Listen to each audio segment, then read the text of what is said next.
आज हम गुजराती का गाला पेपर 6 का सॉल्यूशन पढ़ने जा रहे हैं। इसमें हम सेक्शन ए और बी पढ़ेंगे। चलिए हम पहले विभाग ए से पढ़ना शुरू करते हैं, जिसमें पूछा गया है कि इन डायलॉग को कौन से पात्रों ने कहा है, उनके जोड़ों को सही तरीके से मिलाकर लिखें। इसका उत्तर है, मेना अमल देरासरी से कहती है कि अब तो मेरे मन जैसा कुछ भी नहीं बचा है। अमथीमा लेखक प्रेमजी पटेल से कहती है, ये 2 जानवर खा ले बेटा तो मुझे भी संतोष हो जाए।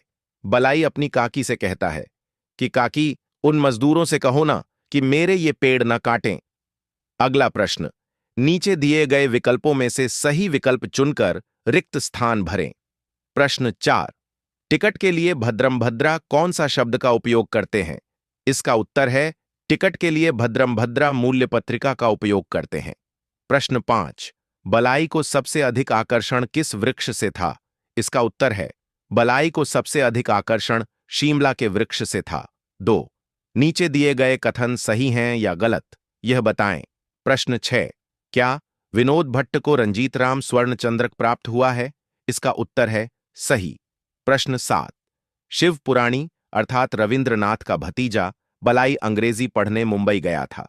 उत्तर गलत, बलाई अंग्रेजी पढ़ने शिमला गया था। क, नीचे दिए गए प्रश्नों का एक वाक्य में उत्तर लिखें। प्रश्न 8, कंचन मासी के पैरों के दर्द के लिए कांति को क्या याद आता है?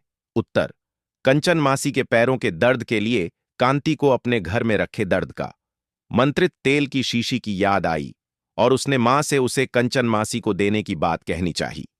प्रश्न 9, भद्रमभद्र मुंबई के लिए कौन सा शब्द प्रयोग करते हैं? उत्तर, भद्रमभद्र मुंबई के लिए मोहमयी शब्द का प्रयोग करते हैं। प्रश्न 10, सहकारी मंडली की स्थापना के विचार के बीज किसने बोए थे? उत्तर, सहकारी मंडली की स्थापना के विचार के बीज सरदार वल्लभ भाई पटेल ने बोए। नीचे दिए गए प्रश्नों का 2-3 वाक्यों में उत्तर लिखें। प्रश्न 11, बलाई की प्रकृति के प्रति कैसा लगाव था? उत्तर, बलाई की प्रकृति के प्रति आत्मीयता जैसा लगाव था। पेड़, फूल और हरे भरे घास देखकर उसका मन प्रसन्न हो जाता था। उन्हें नुकसान होते देख उसका मन व्यथित हो उठता था। प्रश्न 12, सूरज तो बद्धेज सरखों के लेखक ने विभिन्न व्यंजनों के लिए कौन कौन से विशिष्ट शब्दों का प्रयोग किया है? उत्तर, सूरज तो बद्धेज सरखों के लेखक ने विभिन्न व्यंजनों के लिए निम्नलिखित शब्दों का प्रयोग किया है। 1, आगरा के ब्यूटीफुल दाल वाड़े। 2, माथेरान पुरोहित होटल के फैंटास्टिक दाल भात। 3, दार्जिलिंग के फक्कड़ दही वाड़े। प्रश्न 13, त्रिभुवन दास के सभी मित्रों ने क्या तय किया था? जब त्रिभुवन दास की बारी आई तब उन्होंने क्या किया? उत्तर, त्रिभुवन दास के सभी मित्रों ने तय किया कि हर व्यक्ति बारी बारी से कम एक विषय पर कुछ लिखे और उसे समूह में पढ़े। त्रिभुवन दास की बारी आने पर उन्होंने सहकार पर एक निबंध लिखा और उसे दोस्तों के बीच पढ़ा, जिसे सभी ने बहुत पसंद किया। अगला प्रश्न, नीचे दिए गए प्रश्नों के विस्तृत उत्तर लिखिए। प्रश्न 14, टिफिन लघु कथा का सार समझाइए। इसका उत्तर है, टिफिन घर लाने की बात लेखक ने अमथीमा से की थी। बड़े बुजुर्ग के लिए टिफिन घर पर आना था। टिफिन लाकर लेखक देखते हैं कि अमथीमा रोटियां बना रही हैं। जब वह अमथीमा से इसके बारे में पूछते हैं तो अमथीमा कहती हैं, मैं तो बिना खाई सहन कर जाऊंगी, लेकिन इस काली और गोरी का क्या होगा? काली कुतिया और गोरी गाय अमथीमा की अपनी थी, जैसे उनके परिवार के सदस्य हों। यह घटना मनुष्य और जानवरों के बीच के प्रेम और लगाव को स्पष्ट रूप से प्रकट करती है। प्रश्न 15, सहकारी क्षेत्र में क्रांति लाने में कुरियन का योगदान पाठ के आधार पर वर्णन कीजिए। इसका उत्तर है डॉ वर्गीज कुरियन सहकारी क्षेत्र में क्रांति के जनक थे। अमूल डेयरी के संस्थापक त्रिभुवन दास पटेल एक दूरदर्शी नेता थे, लेकिन अमूल ब्रांड को विश्व स्तर पर पहचान दिलाने वाले वर्गीश कुरियन एक सच्चे निर्माता थे। उन्होंने त्रिभुवन दास पटेल के साथ मिलकर डेयरी उद्योग को बहुत आगे बढ़ाया। कुरियन ने किसानों को दूध बेचने में बिचौलियों से मुक्त किया और गुजरात ही नहीं बल्कि पूरे भारत में दूध की सहकारी योजना शुरू की। उन्होंने भैंस के दूध से पाउडर बनाने का कारखाना स्थापित किया, जिससे किसानों को आर्थिक लाभ हुआ। कुरियन ने national dairy development board (NDDB) की स्थापना की और सहकारी मंडलियों के माध्यम से डेयरी उद्योग में क्रांति लाते हुए किसानों को सशक्त बनाया। उन्होंने 33 वर्षों तक NDDB के चेयरमैन के रूप में सेवा दी। प्रश्न 16। शहनाइना सुर रचना के आधार पर पिता स्नेह की वेदना को अपने शब्दों में लिखिए। इसका उत्तर है रमझू मीर एक शहनाई वादक हैं। जवानी में पत्नी की मृत्यु के बाद रमझू को 2 साल की मासूम बच्ची सकीना की देखभाल करनी पड़ी। रमझू ने सकीना को मां से भी ज्यादा प्यार से पाला। सकीना बड़ी हुई और रमझू ने उसकी शादी करा दी, लेकिन शादी के 8वें दिन ही उसका रहस्यमय निधन हो गया। इस घटना ने रमझू को गहरे शोक में डाल दिया।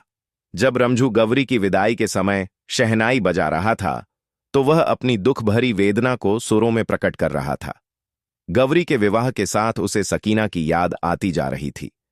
इस प्रकार शहनाई के सुरों में रमझू का पितृ स्नेह और उनकी पीड़ा झलकती है। अगला प्रश्न, नीचे दिए गए पाठ के नाम और उनके लेखक के सही जोड़े को मिलाए, जिसका उत्तर है मुक्तक के लेखक हर्षद त्रिवेदी है, हाइकू के लेखक फिलिप क्लार्क है, हाइकू के लेखक धीरू परिक है। अगला प्रश्न, नीचे दिए गए विकल्पों में से सही उत्तर चुनिए। प्रश्न 20, वर्षा के आगमन के समय की धूप को कवि ने क्या कहा है?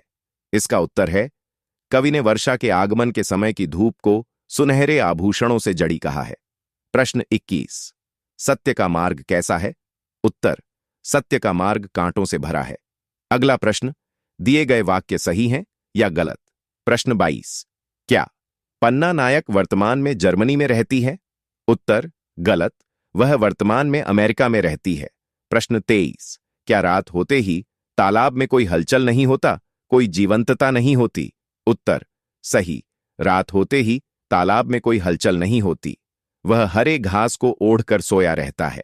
नीचे दिए गए प्रश्नों के एक वाक्य में उत्तर दीजिए। प्रश्न 24, जीवन की आग को कवि ने किसमें बदलने की बात करते हैं? उत्तर, कवि ने जीवन की आग को बाग में बदलने की बात कहते हैं। प्रश्न 25, वृंदावन के मार्ग में भालो क्या मांगते हैं? उत्तर, वृंदावन के मार्ग में भालो दूध और दही दान में मांगते हैं। प्रश्न 26, जीव में जीव आया रचना में किसका वर्णन है? उत्तर, जीव में जीव आया रचना में वर्षा के आगमन का वर्णन है। प्रश्न 27, वर्षा के गिरने से पत्तों पर क्या असर हुआ? उत्तर, वर्षा के गिरने से पत्ते चमक उठे। प्रश्न 28, जीवन अंजलि थजो कविता में कवि कहां चलने की बात करता है और क्यों? उत्तर, कवि कांटों भरे रास्ते पर चलने की बात करता है ताकि वह फूल बनकर उस पथ पर बिखर सके। प्रश्न 29, कवि मृत्यु से किस प्रकार संघर्ष करना चाहता है? उत्तर, कवि मृत्यु से साहस के साथ संघर्ष करना चाहता है और किसी भी कठिन परिस्थिति में हार मानने को तैयार नहीं है। नीचे दिए गए प्रश्नों के विस्तृत उत्तर लिखिए। प्रश्न 30, पहली वर्षा के बाद की नई ऊर्जा का वर्णन अपने शब्दों में कीजिए। पहली वर्षा के आगमन से पूरी प्रकृति का दृश्य बदल जाता है। तालाब और नदियों में नया पानी भर जाता है। गर्मी से परेशान सभी लोग राहत महसूस करते हैं। धरती पर हरी घास उग आती है, जिससे ऐसा लगता है जैसे धरती ने हरी चादर ओढ़ ली हो। पेड़ों के पत्ते ताजगी से भरकर हरे भरे हो जाते हैं। मोर अपनी कला दिखाते हुए नाचने लगते हैं। जंगल और खेत खलिहान नया रूप धारण कर लेते हैं। मेंढक अपनी खुशी व्यक्त करते हुए टर्र टर्र करते हैं। बच्चे बारिश में खेलते हैं। किसान आनंदित हो जाते हैं। इस प्रकार बारिश के आगमन से पूरी सृष्टि उल्लासित हो जाती है। प्रश्न 31, पंछी पिंजरामा भराई गयो में व्यक्त वेदना का वर्णन कीजिए। पिंजरे का दरवाजा खोलकर पंछी से कहा गया, अब तुम स्वतंत्र हो। पंछी बाहर निकलकर इंसान की ओर देखता है और फिर वापस पिंजरे में चला जाता है। यह दृश्य पंछी की गहरी वेदना को दर्शाता है। पंछी अन्य जीव को इंसानों पर विश्वास नहीं है। मनुष्य छल कपट, झूठ और प्रपंच के माध्यम से दूसरों को धोखा देकर अपने स्वार्थ की पूर्ति करता है। यह रचना मनुष्य की स्वार्थपूर्ण प्रवृत्ति पर सवाल उठाती है। प्रश्न 32, मुझे किसी चीज की जरूरत नहीं, ऐसा कवि क्यों कहता है?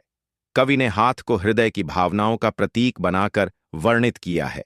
कवि को परिचित अपरिचित सभी का मित्रतापूर्ण हाथ चाहिए। चाहे हाथ में धन, सत्ता और प्रसिद्धि हो, कवि को इनसे कोई लेना देना नहीं है। कवि सभी के दिल तक पहुंचना चाहता है और सभी से निस्वार्थ भाव से मिलना चाहता है। इसलिए कवि कहता है कि उसे धन, सत्ता और प्रसिद्धि से कोई लेना देना नहीं है।